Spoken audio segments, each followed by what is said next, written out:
이 시간 우리가 함께 나눌 하나님의 말씀은 계속해서 로마서입니다. 로마서 10장 1절부터 13절까지 말씀입니다. 지금 우리는 계속해서 이 로마서 말씀을 살펴보고 있습니다. 드디어 이제 10장까지 들어왔는데요. 오늘 말씀을 시작하면서 제가 여러분들에게 한 가지 질문을 하나 드리고 싶어요. 우리는 평생 이 질문의 무게를 짊어지고 살아가고 있습니다. 학교에서는 이 좋은 성적을 받아야지 괜찮은 학생이 되고, 직장에서는 높은 실적을 내야 괜찮은 직장인으로 인정받습니다. 가정에서도 마찬가지죠. 오늘날 가정에서도 이 돈을 잘 벌어야 좋은 부모, 좋은 배우자가 된다는 압박감을 받고 있습니다. 그러다 보니 우리는 끊임없이 이 무엇인가를 증명하고 평가받으려 애를 쓰며 살아갑니다.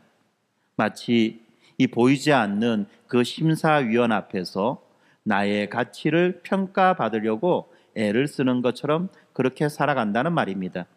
이 정도면 됐어. 나는 그래도 충분히 노력했어 라고 스스로를 다독거려 보기도 하지만 우리들 마음 한구석에 있는 그 불안감은 쉽게 사라지지 않습니다. 혹시라도 내가 부족하다는 그 평가를 받을까봐, 또 내가 기대에 미치지 못하는 사람으로 그렇게 보일까봐 늘 노심초사하며 살아가는 것입니다. 그런데 이렇게 괜찮은 사람이 되어야 한다는 이 압박감, 이 괜찮은 사람 콤플렉스는 이 세상에만 있는 게 아니죠. 안타깝게도 이 무거운 짐은 교회 안에까지 들어와서 우리의 신앙생활 한복판에 자리 잡고 있다는 것입니다. 그래서 우리는 이 하나님 앞에서도 충분히 괜찮은 신자가 되려고 애를 쓰는 것입니다. 그러다 보니 이 정도면 하나님이 기뻐하시겠지라고 생각하면서 자기 나름의 기준을 세워가는 거죠. 주일 성수는 기본이고 또 11조도 꼬박꼬박 드립니다. 각종 모임과 활동에 빠지지 않으려고 노력하고 교회 봉사도 열심히 합니다. 그리고 난 다음에 우리는 각자의 그 신앙 이력서를 차곡차곡 쟁여 놓는 것이죠. 여기에서 이제 제가 이렇게 말하면 또 어떤 분들은 오해하실 수 있어요. 목사님 저렇게 말하는 거 보니까 저런 거 안 해도 되는구나, 할 필요 없구나 라고 생각할지도 모르겠습니다만, 여러분, 제가 방금 말씀드렸던 이런 모든 행위들은 정말 귀하고 아름다운 것입니다. 그리고 우리가 하나님을 사랑하기에, 또 우리가 교회로 살아가려고 애를 쓰기 때문에 나오는 자연스러운 열매일 수도 있다는 것입니다. 그런데 여러분, 이렇게 내가 차곡차곡 쟁여놓았던 이 신앙의 이력서, 이 증명서들이요, 하나님 앞에 내놓는 나의 자격 조건이 될 때에, 이때는 심각한 문제가 발생한다는 것입니다. 이 목록들이 나의 구원을 보장하는 증거라고 믿기 시작할 때, 그리고 또 이런 것들이 없으면 내가 하나님 앞에서 떳떳하게 설 수 없다라고 그렇게 느껴질 때에 우리의 신앙은 그때부터는 기쁨과 자유가 아니라 무거운 짐이 되고 마는 것입니다. 좀 뭔가가 문제가 생겨진다는 것입니다. 하나님께서 우리의 행위를 저울에 달아보시고 이 정도면 합격, 너는 이제 천국에 들어올 자격이 있어 라고 말씀해 주시기를 바라는 것처럼, 우리는 우리의 신앙 스펙과 신앙 이력을 하나님 앞에 내세우기 위한 그런 조건으로 삼을 때에 심각한 문제가 된다는 말입니다. 오늘 우리가 함께 나눌 이 로마서 말씀에서 이렇게 무거운 짐을 지고 살아가는 모든 사람들을 향한 사도 바울의 애끓는 외침을 우리는 들을 수가 있습니다. 바울은 이 자기 동족인 이 이스라엘 백성들을 바라보며 정말 안타까운 마음을 금치 못했습니다. 이스라엘 백성들이 어떤 사람들입니까? 그들은 누구보다도 하나님을 사랑했고 누구보다도 율법을 지키는데 열심인 사람들이었습니다. 그리고 그들은 하나님 앞에서 가장 괜찮은 민족이 되기 위해 평생을 바쳤던 것입니다. 그런데 여러분, 이런 일들에 대해서 바울이 뭐라고 말합니까? 바울은 그들의 열심이 비극적인 결말을 낳았다고 그렇게 말하고 있습니다. 그들의 그 노력이 구원이 아니라 철저한 실패로 이어졌다고 그렇게 증언하고 있습니다. 그래서 우리는 오늘 이 말씀을 통해서 이스라엘의 비극이 단지 그들만의 이야기가 아니라 바로 오늘 우리들의 이야기가 될 수 있음을 깨닫게 될 것입니다. 그리고 이런 비극을 피할 수 있는 유일한 길, 우리가 지고 있는 모든 무거운 짐을 내려놓고 참된 자유와 안식을 누릴 수 있는 그 길을 발견하게 될 것입니다. 나의 불완전하고 누더기와도 같은 그 의를 내려놓고 하나님께서 선물로 주시는 완전하고 영광스러운 의를 옷 입는 것을 우리는 알게 될 것입니다. 그래서 오늘 이 말씀을 통해서 우리 각자의 어깨를 짓누르던 충분히 괜찮은 사람이라는 그 짐을 내려놓고 그리스도 안에서 주어지는 이 참된 의와 평안을 누리는 은혜가 있기를 소망합니다.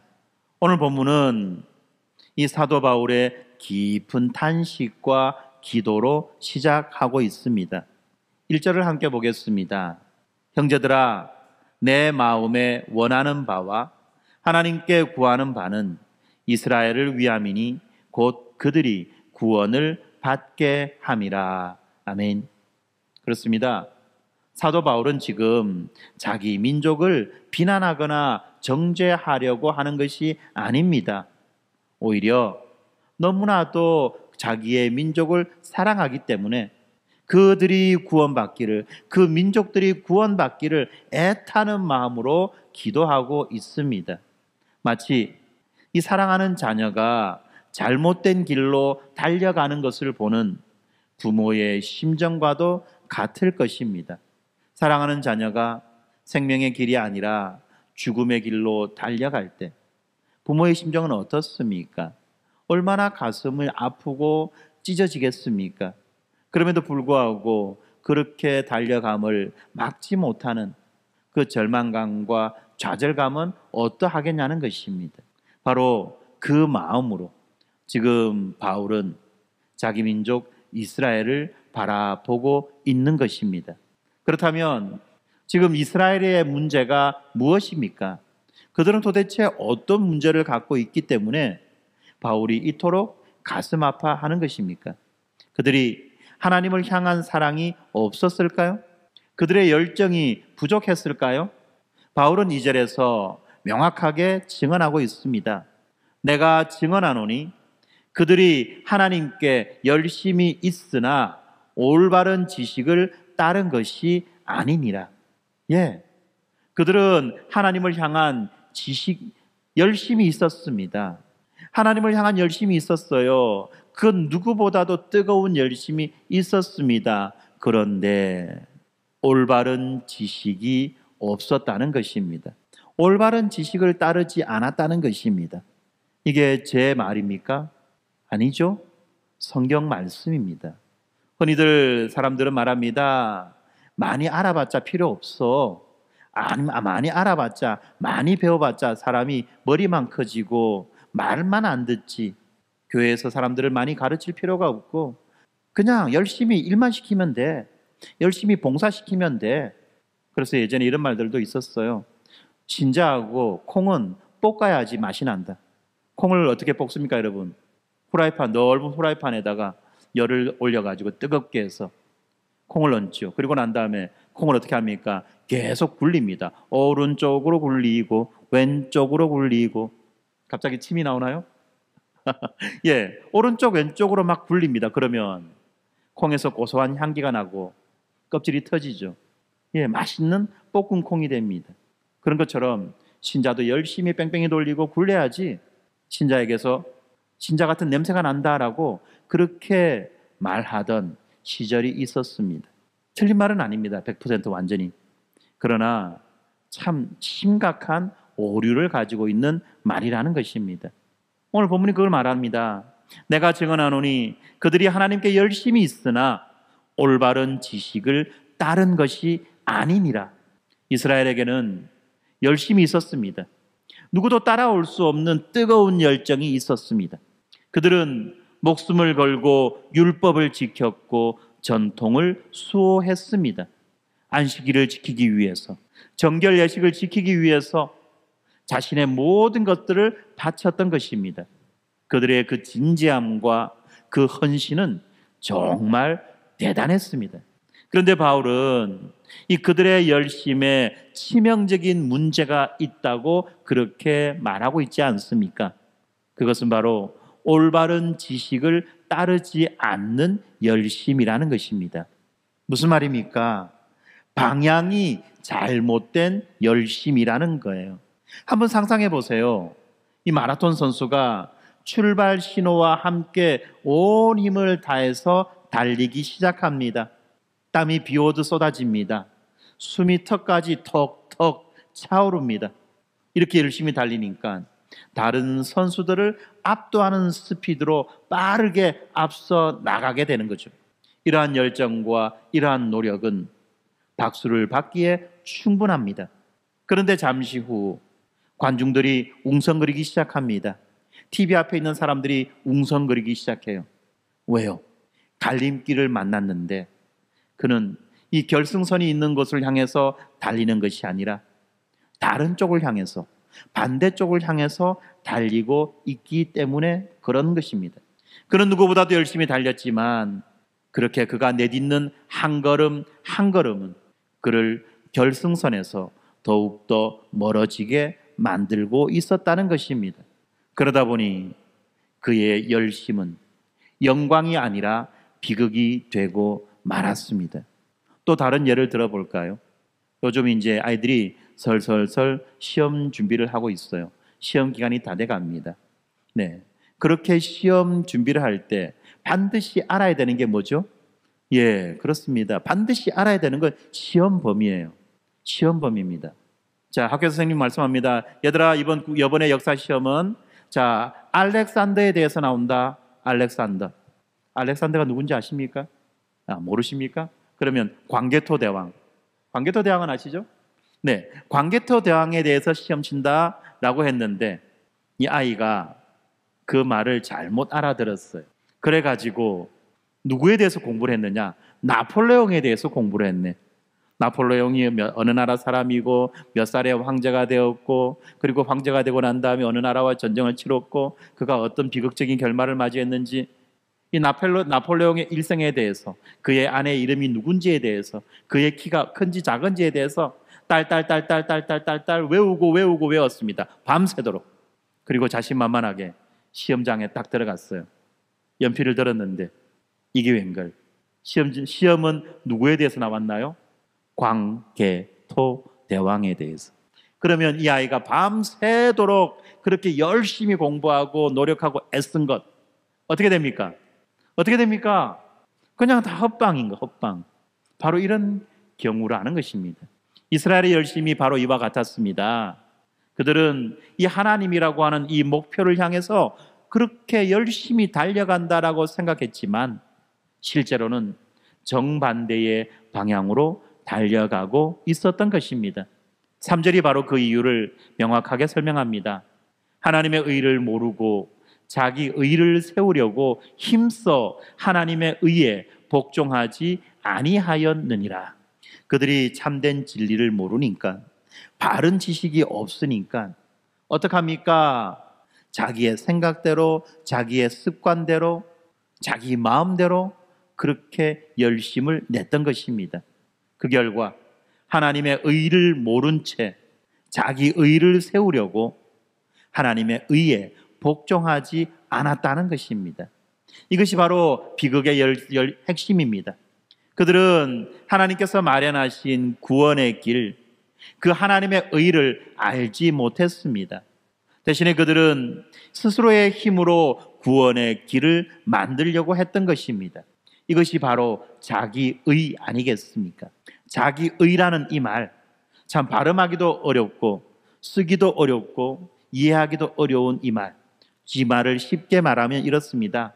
하나님 앞에서 자기의 공로를 내세우고 원하는 것을 얻으려고 하는 모든 시도, 이것을 자기의라고 말하는 것입니다. 뭐라고요? 하나님 앞에서 자기의 공로를 내세우고 원하는 것을 얻으려고 하는 모든 시도, 이것이 자기의라는 것입니다. 하나님, 제가 이만큼 율법을 잘 지켰습니다. 내가 이렇게 흠없이 살려고 노력했습니다. 그러니 하나님, 저를 받아주어야만 하지 않겠습니까? 저에게 복 주셔야 되지 않겠습니까? 라고 주장하는 태도를 말하는 것입니다. 이스라엘은 이 율법 조항 하나하나를 다 지키고 종교적인 의무를 완벽하게 수행함으로써 하나님께 인정받는 의로운 사람이 될 수 있다고 굳게 믿었습니다. 그들은 자신의 노력과 자신의 행위라고 하는 이 벽돌들을 하나씩 하나씩 쌓아 올려 마침내 하늘에 닿게 되는, 하늘까지 닿게 되는 높은 탑을 만들려고 했던 것입니다. 하지만 이것은 치명적인 착각이었습니다. 왜냐하면 하나님께서 이미 완벽한 구원의 길, 다시 말하면 하나님의 의를 마련해 놓으셨기 때문에 그렇습니다. 그런데 그들은 하나님이 주시는 이 선물을 거절하고 굳이 자기의 힘으로, 자기의 노력과 자기의 능력으로 그 길을 만들려고 했던 것입니다. 그 결과 그들은 하나님의 의에 복종하지 않게 되었습니다. 이게 정말 아이러니한 비극이 아닙니까? 최선을 다해 하나님을 잘 섬기려고 하는 그 열심이 오히려 하나님을 대적하는 교만이 되어 버렸던 것입니다. 하나님께 가장 가까이 가려고 하는 그 피나는 노력이 하나님에게서 가장 멀어지는 비극적인 결과를 낳았던 것입니다. 사랑하는 성도 여러분, 혹시 이 이스라엘의 모습에서 우리의 모습이 얼른거리지는 않습니까? 우리도 마찬가지로 이 지식 없는 열심에 빠질 때가 많이 있습니다. 특별히 열심히 특심 있는 분들, 열심히 특심인 분들이 있다는 거예요.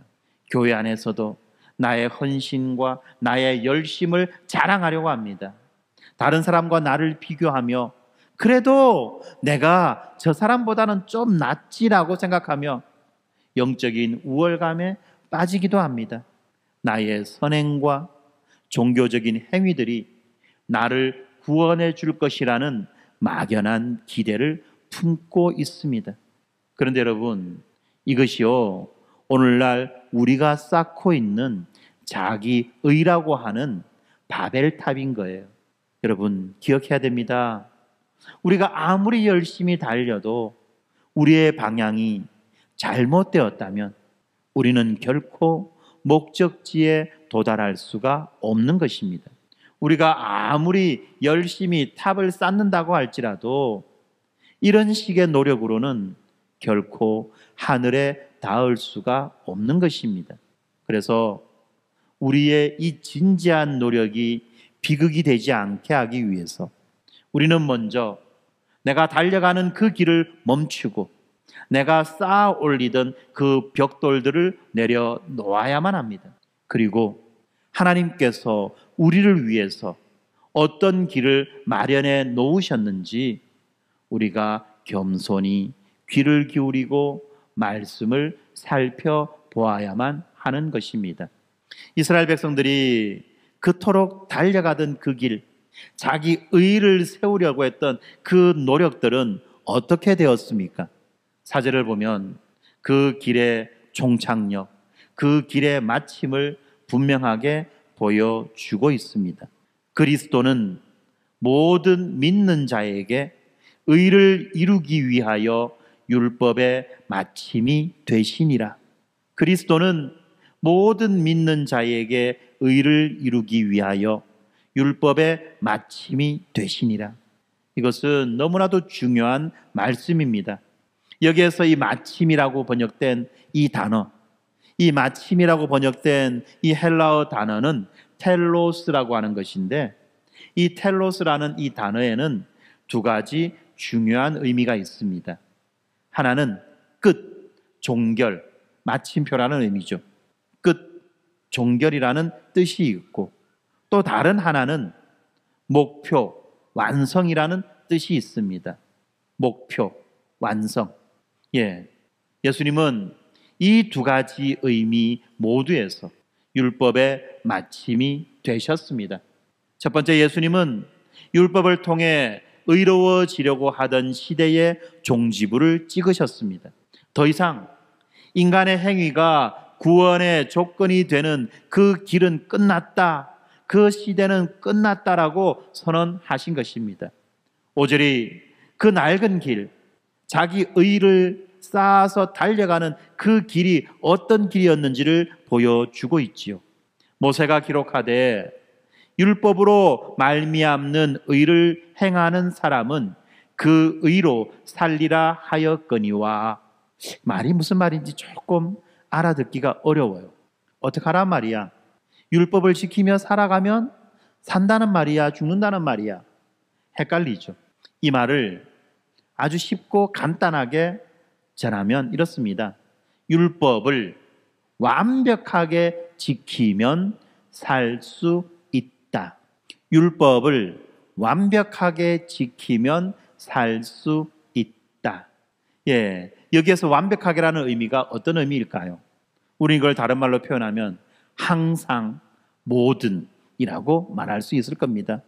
항상 하루 24시간, 일주일이면 7일, 한 달이면 30일, 1년이면 365일, 항상 하루도 거르지 않고 모든 율법들의 조문을 빠지지 않고 완벽하게 다 지키게 된다면 살 수 있다라는 의미입니다.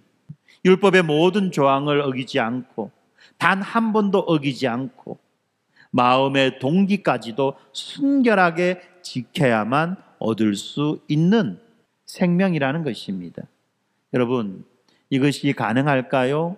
불가능할까요? 우리는 하루에도 몇 번씩 살인을 하고, 하루에도 몇 번씩 도둑질을 하고, 하루에도 몇 번씩 음행을 하지 않습니까? 무슨 말입니까?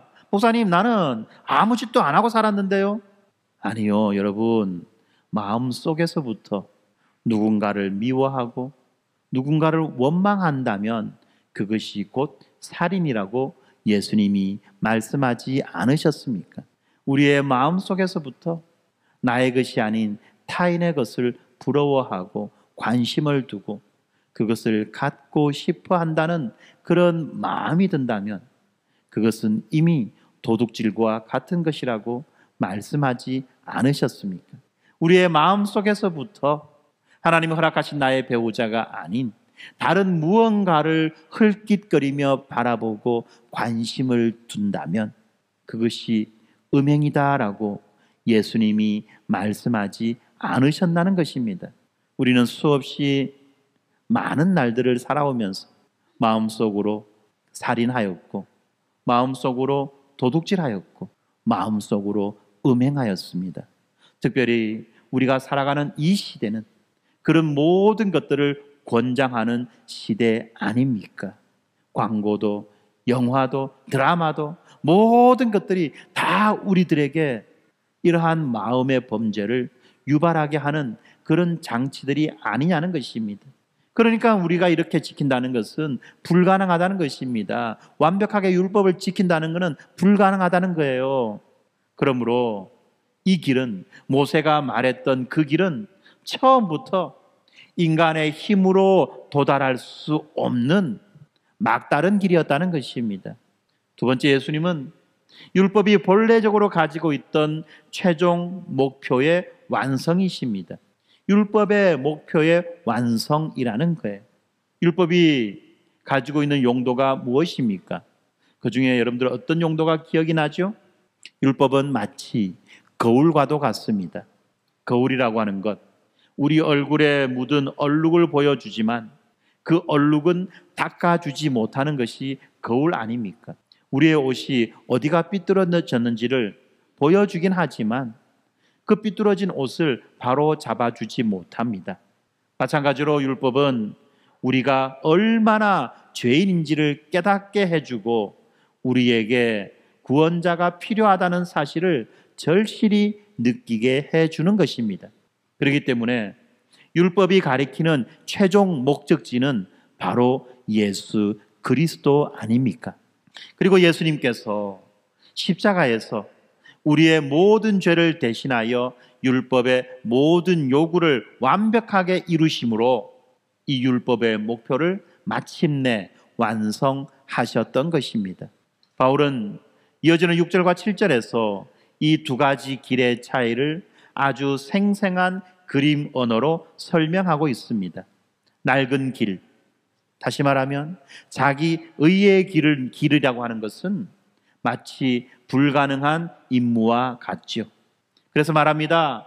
네 마음에 누가 하늘에 올라가겠느냐 하지 말라 하니, 올라가겠느냐 함은 그리스도를 모셔 내리는 것이요, 혹은 누가 무저갱에 내려가겠느냐 하지 말라 하니 내려가겠느냐 함은 그리스도를 죽은 자 가운데서 모셔 올리려는 것이다. 막 올라가고 내려가고 막 정신이 없어요. 그죠? 올라가고 내려가고 막 정신이 없습니다. 이 말이 무슨 말입니까? 우리가 구원을 얻기 위해서 우리가 직접 하늘 높이 올라가거나 또는 깊은 이 죽음의 세계로 내려가야만 한다는 말처럼 들리지요. 그런데 이건 여러분 아시죠? 불가능한 일이라는 것을. 그런데 여러분, 이것은 불가능한 일일 뿐만 아니라 또 불필요한 일이라는 것입니다. 할 수 없을 뿐만 아니라 아무 의미 없는 일이라는 것입니다. 그런데 우리가 가지고 있는, 우리가 알고 있는 이 인간의 종교, 이 인간의 종교는 늘 우리들에게 이런 불가능하며 불필요한 것들을 요구하고 있는 것입니다. 그렇지만 하나님께서 우리에게 열어주신 이 새로운 길은 완전히 다른 길입니다. 8절을 봅니다. 이 말씀이 오늘 우리에게 주는 정말 큰 위로가 안 됩니까? 그러면 무엇을 말하느냐? 말씀이 내게 가까워 내 입에 있으며 내 마음에 있다 하였으니 곧 우리가 전파하는 믿음의 말씀이라. 할렐루야. 예. 우리 구원이라고 하는 건요, 여러분, 이 구원이라고 하는 것은 우리가 힘들게 성취하려고 떠나는 그 멀고 험한 여정이 아닙니다. 하늘 높이까지 올라갔다가 땅속 깊이까지 내려갔다가 하는 그런 힘들고 험난한 여정이 아니라는 거예요. 구원은요, 여러분, 이미 우리에게 가까이 와 있는 선물입니다. 이 우리에게 가까이 와 있다고 말하지 않습니까? 예수님께서 우리에게 구원을 주시기 위하여 하늘의 보좌를 버리시고 이 땅으로 내려오셨습니다. 예수님께서는 우리에게 구원을 주시기 위하여 이 죽음의 깊은 곳까지 내려가셨다가 다시 부활하심으로 이 모든 일을 완성하셨습니다. 그러므로 우리는 더 이상 하늘로 올라갈 필요도 없고 무저갱이 뭐죠? 밑바닥이 없는 구덩이, 깊고 깊은 그 구덩이 아닙니까? 하늘 높이 올라가야 될 일도 없고 땅속 깊이 내려가야 할 일도 없다는 것입니다. 왜요? 예수님이 이미 우리에게 오셨기 때문에. 그래서 우리가 해야 할 일은 아무것도 없는 것입니다. 그러므로 이제 우리는 우리가 그렇게 힘겹게 오르던 이 자기의라고 하는 이 사다리가 이제 필요가 없게 되어졌던 것입니다. 왜 그렇습니까? 이 사다리 꼭대기에 계신 분이 이제 우리를 위해서 친히 우리 가운데로 내려오셨기 때문에 그런 것입니다. 그러므로 우리가 해야 할 일은 사다리를 오르려고 발부둥 치는 것이 아니라 이미 우리 곁에 오셔서 우리를 향해 내밀어 주시는 그분의 손을 잡는 것뿐입니다. 이것이 바로 믿음의 말씀입니다. 그래서 우리는 손을 펴서 우리에게 주어지는 그 말씀을 붙잡기만 하면 됩니다. 이렇게까지 이 정도 말하면 또 다른 오해가 생기죠. 그러면 우리가 하는 이런 열심, 이런 선행, 이런 것들은 아무 의미 없단 말이야? 그런 거 안 해도 된다는 말이야? 여러분, 오해해서는 안 돼요. 오해해서는 안 됩니다. 지금부터 하는 말 잘 들으셔야 됩니다. 우리는 지금 중요한 점을 하나 짚고 넘어가려고 합니다. 복음은요, 복음은 이 선한 행위를 폐지하는 것이 아니에요. 도덕적인 의무, 도덕적인 삶을 없애려고 하는 것이 아니라는 것입니다. 그러면 뭡니까? 복음은요, 우리가 하는 이 선한 행위의 순서를 바로 잡는 것입니다. 이전에 우리는 우리가 선한 행위를 해야만 구원을 받는다, 선한 행위를 해야만 복을 받는다라고 생각했습니다. 이것이 우리가 일반적으로 가지고 있는 생각입니다. 이 세상에서의 진리입니다. 그런데 여러분, 복음은 그렇게 말하지 않습니다. 복음은 뭐라고 말합니까?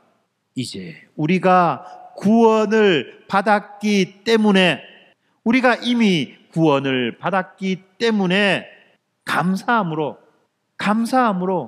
선한 행위를 하는 것이라고 말씀하고 있습니다.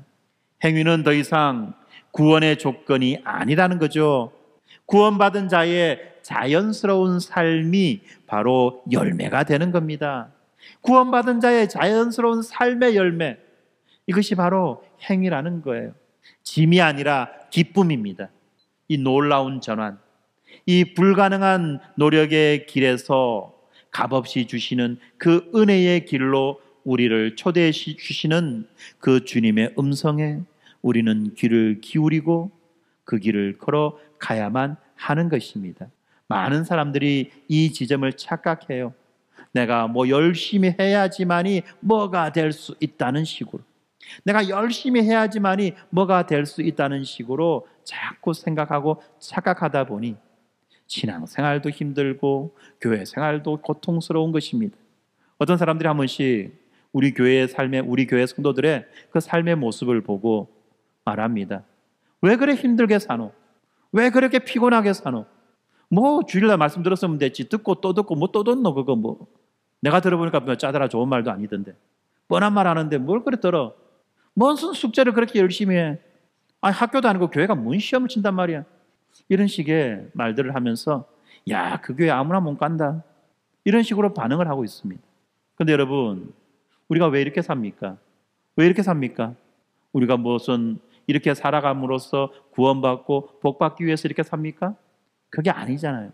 우리에게 주신 은혜가 어떤 은혜인지를 알기에, 우리에게 주신 그 은혜가 얼마나 귀하고 감사한지를 알기에 그 은혜를 붙잡고 하나님의 그 기뻐하시는 뜻대로 살아가려고 그렇게 몸부림치는 거 아니냐는 것입니다. 우리에게 이미 주신 복이 있고 이미 우리에게 주신 구원의 은혜가 있기에, 그것을 알기에 우리가 그렇게 살아가는 것입니다. 그런데 사람들은 이걸 모르니까 자꾸만 자기들의 기존의 그 생각대로 생각하니까 왜 그래 빡시고 힘들어, 아무나 그 교회 못 가겠네 라고 여긴다는 것입니다. 여러분, 이미 하나님께서는 우리에게 그 구원의 길을 가까이 가져다 주셨습니다. 선물로 주셨습니다. 그래서 이제 우리는 하나님께서 우리 곁으로 가까이 가져다 주신 이 새롭고 가까운 길, 이 구원의 길로 우리가 어떻게 들어갈 수 있는지를 살펴보겠습니다. 우리가 어떻게 이 구원의 길로 들어갈 수 있을까요? 그 방법은 정말 놀랍고 정말 단순하고 정말 명확합니다.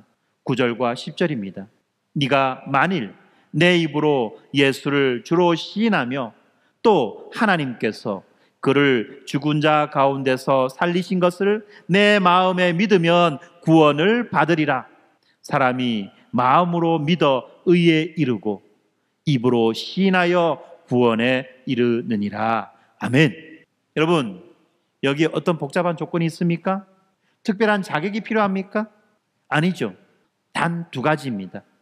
하나는 마음으로 믿는 것, 또 하나는 입으로 시인하는 것. 마음으로 믿고 입으로 시인하는 것. 그런데 또 어떤 사람들은 이거를 또 그냥 글자 그대로만 이해해가지고 마음과 입을 따로 구별하는 사람들도 있습니다. 이거는 구원을 얻기 위한 두 가지 별개의 과제가 아닙니다. 동전의 양면처럼 하나로 연결되어져 있다는 것입니다. 그렇지 않습니까? 진정한 믿음은 반드시 고백으로 이어지게 되어 있습니다. 여러분, 누군가에게 고백해보지 않았어요? 고백하지 않습니까? 뭐라고 고백합니까? 나 너 좋아해. 또 뭐라고 고백합니까? 나 너 미워해. 사랑하고 좋아하는 사람에게는 좋아한다고 고백하고, 정말 밉고 싫고 죽겠는 사람한테는 밉다고 고백하지 않습니까? 그게 어디에 있는 거예요? 여기에 있는 거예요. 여기에 있는 거. 여기에 있는 게, 여러분, 여기에 있는 게 요리로 나오는 거예요. 어디 저 멀리 달나라 있는 게 갑자기 여기서 푹 나오는 거 아니에요. 그렇지 않나요? 여기에서 그 마음이 생기고 자라고 자라서 넘쳐서 더 이상 어찌할 수 없을 때 터져 나오는 게 고백 아닙니까? 그래서 마음은 반드시 입으로 나타나게 되어 있다는 것입니다.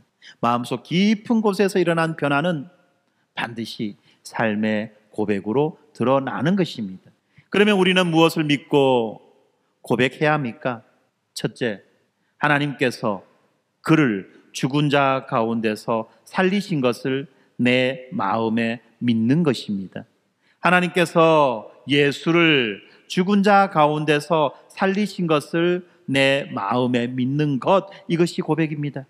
예수님의 부활, 이 예수님의 부활은 우리 기독교 신앙의 핵심 아닙니까?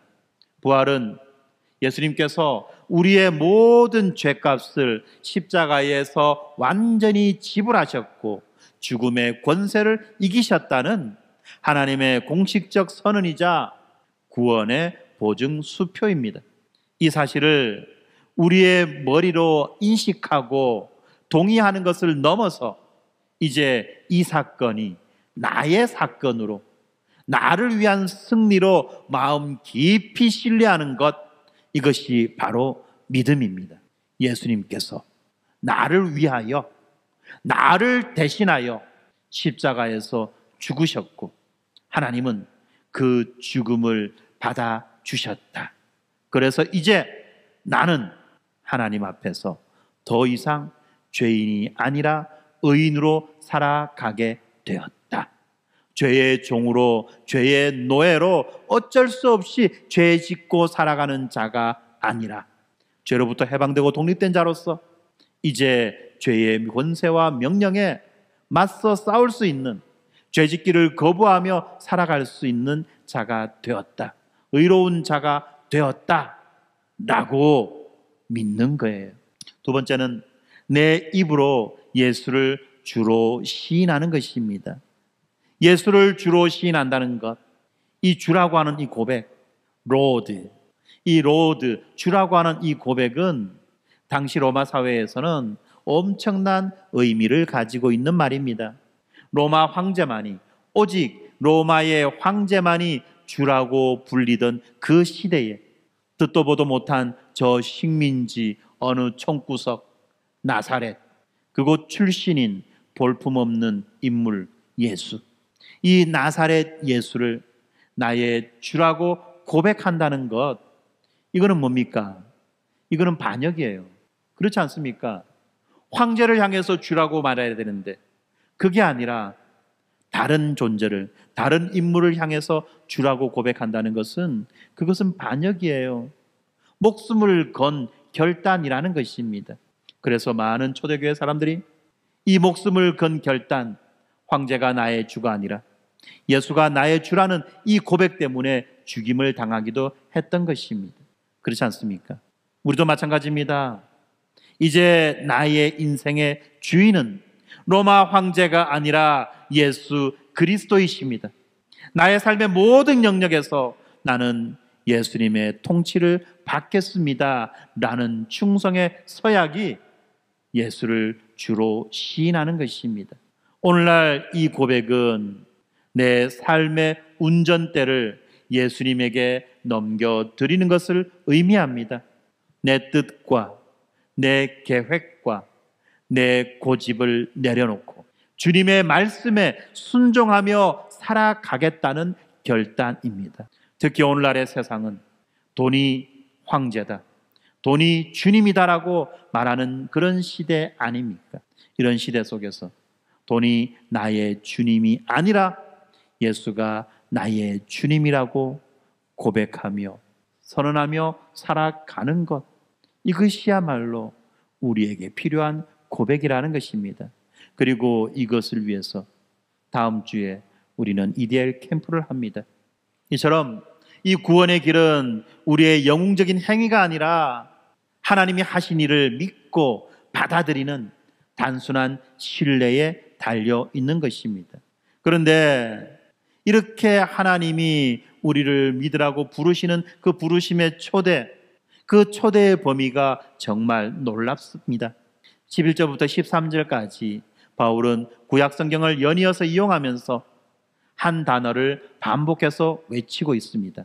그것은 바로 누구든지, 모두입니다. 11절 봅시다. 성경에 이르되 누구든지 그를 믿는 자는 부끄러움을 당하지 아니하리라 하니, 12절은 더 구체적으로 말하죠. 유대인이나 헬라인이나 차별이 없음이라 한 분이신 주께서 모든 사람의 주가 되사 그를 부르는 모든 사람에게 부요하시도다. 13절에는 누구든지 주의 이름을 부르는 자는 구원을 받으리라. 누구든지, 누구든지, 누구든지. 이 얼마나 가슴 벅찬 단어입니까? 유대인만, 남자만, 부자만, 똑똑한 사람만, 도덕적으로 깨끗한 사람만 구원받는 것이 아닙니다. 인종과 성별과 학력과 재산과 사회적 지위와 심지어는 과거의 실수와 허물까지도 그 어떤 것도 구원의 장벽이 될 수 없다고 성경은 분명하게 선포하고 있습니다. 사랑하는 성도 여러분, 혹시 여러분은 마음속으로 나는 자격이 없어, 나는 너무 큰 죄를 지었어, 하나님이 나 같은 사람을 사랑하실 리가 없어라고 생각하며 스스로를 정죄하고 있지는 않으십니까? 오늘 성경은 바로 그런 분들을 향해서 외치고 있습니다. 누구든지, 여러분의 과거가 어떠했든지, 여러분의 지금 모습이 어떠하든지, 여러분이 얼마나 부족하고 연약하고 무식하든지 상관이 없다는 것입니다. 주님은 여러분을 차별하지 않으십니다.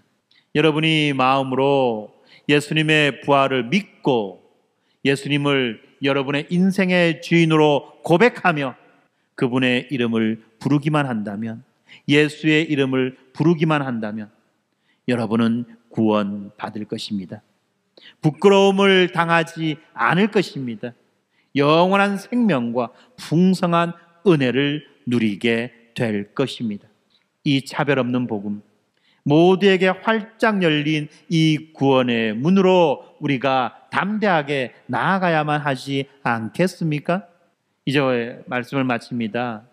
오늘 우리는 이 로마서의 말씀을 통해서 하나님께 나아가는 두 가지 길을 보았습니다. 하나는 자기 의의 길이었습니다. 또 다른 하나는 하나님의 의의 길이었습니다. 자기 의의 길은 내 노력과 공로라는 벽돌을 하나씩 모아서 하늘까지 닿는 탑을 쌓으려고 시도하는 것입니다. 우리는 매일매일 이 벽돌을 모으고 있습니다. 오늘 내가 이 기도 소책자를 들고 오랜만에 기도했으니 의의 벽돌 하나, 이번 주에는 내가 그래도 이 성경을 열심히 읽었으니 공로의 벽돌 하나, 내가 어려운 이웃을 도와줬으니 선행의 벽돌 하나, 이렇게 여러 가지 벽돌을 하나씩 하나씩 모으고 있습니다. 우리는 이 벽돌들을 손에 꼭 쥔 채 혹시라도 잃어버릴까 싶어서 정전긍긍하며 그렇게 살아가고 있습니다. 그리고 이 벽돌들을 하나씩 쌓아 올리며 생각합니다. 이 정도면 하나님이 나를 인정해 주시겠지? 내가 쌓는 이 탑이 나를 안전하게 보호해 주겠지? 하지만 여러분, 그 길의 끝에 무엇이 있습니까? 안타깝게도 그 길의 끝에 안식과 평안이 있는 것이 아니라 끝없는 불안과 탈진만이 있을 뿐입니다. 끝없는 불안과 탈진. 왜 그렇습니까? 우리의 의는 언제나 불완전하고 우리의 선행은 늘 이기적인 동기에 오염되어 있기 때문에 그렇습니다. 우리가 탑을 높이 쌓으려고 쌓으면 쌓을수록 정작 그 꼭대기가 하늘에서 얼마나 멀리 떨어져 있는지 그 거리만 선명하게 보여주지 않습니까? 우리들의 손에 쥔 벽돌은 무겁기만 하고 우리들의 온몸은 그 벽돌의 무게에 짓눌려 신음소리가 저절로 나옵니다. 이것이 바로 이스라엘이 걸어갔던 비극의 길입니다. 그리고 오늘날 수많은 신앙인들이 무거운 짐을 지고 걸어가는 고통의 길이라는 것입니다.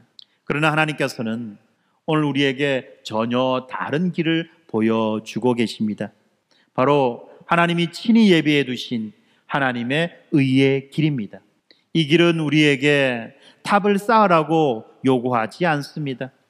오히려 손에 쥔 그 무거운 벽돌들을 모두 내려놓으라고 말씀하고 있습니다. 더 이상 너의 힘으로 너를 증명하려고 애쓰지 말라고 그렇게 말씀하십니다. 왜 그렇습니까? 하나님께서 우리를 위해 완벽하고 안전한 피난처를 이미 지어 놓으셨기 때문에 그렇습니다. 그 피난처의 이름이 바로 예수 그리스도입니다. 우리가 하늘에 닿기 위해 탑을 쌓을 필요가 없습니다. 왜요? 하늘에 계신 분이 친히 이 땅으로 내려오셨습니다. 우리가 죄의 값을 치르기 위해서 죽음에 이르는 고통을 당할 필요가 없습니다. 왜요? 예수님께서 십자가에서 우리의 모든 죄값을 대신 치르셨기 때문입니다. 그래서 이제 우리는 이 죽음의 두려움과 싸울 필요가 없게 된 것입니다. 그분께서 죽음을 이기고 부활하셨기 때문에 그렇습니다. 이 모든 것이 하나님이 예비하신 하나님의 의의 길입니다. 이것은 우리가 힘으로 노력으로 성취하는 것이 아니라 그저 선물로 받은 것입니다. 오늘 아침 여러분의 집 현관문 앞에 택배로 새벽 배송으로 배달되었습니다. 그러므로 우리가 해야 될 일은 단 하나, 부실하고 위태한 탑을 쌓는 것이 아니라 하나님께서 마련하신 견고한 성 안으로 들어가는 것입니다. 이제 손에 쥔 벽돌들을 내려놓고 우리는 그분을 향해서 꼬질꼬질하게 때 묻은 우리의 빈손을 내밀어야만 할 것입니다. 사랑하는 성도 여러분, 오늘 여러분의 손에는 무엇이 들려 있습니까? 여러분을 지탱해 준다고 믿는 여러분의 열심이 들려 있습니까? 여러분의 헌신이 들려 있습니까? 여러분의 도덕성과 여러분의 이 종교적인 공로라고 하는 그 벽돌들을, 여러분의 업적이라고 하는 그 공로들을 여전히 꽉 쥐고 계신 것은 아닙니까? 주님께서 오늘 우리들에게 말씀하십니다. 수고하고 무거운 짐진 자들아, 다 내게로 오라. 내가 너희를 쉬게 하리라. 여러분, 이제 그 무거운 벽돌들을 내려놓으시기 바랍니다. 그리고 이제 우리가 믿음으로 고백합시다. 주님, 저의 노력으로는 구원받을 수 없음을 고백합니다. 저의 의는 누더기 옷과 같습니다. 오직 예수 그리스도께서 이루신 완전한 의를 믿습니다. 예수님을 나의 구원자, 나의 주인으로 영접하겠습니다. 이 놀라운 은혜가 오늘 이 시간 우리 모두의 삶 가운데 부어지기를 간절히 기도합니다. 나의 무거운 짐을 내려놓고 주님이 주시는 참된 안식을 누리며 나의 불완전한 의를 벗어버리고 주님의 그 완전한 의를 옷 입는 놀라운 은혜가 우리 모두에게 임하기를 주님의 이름으로 축원합니다.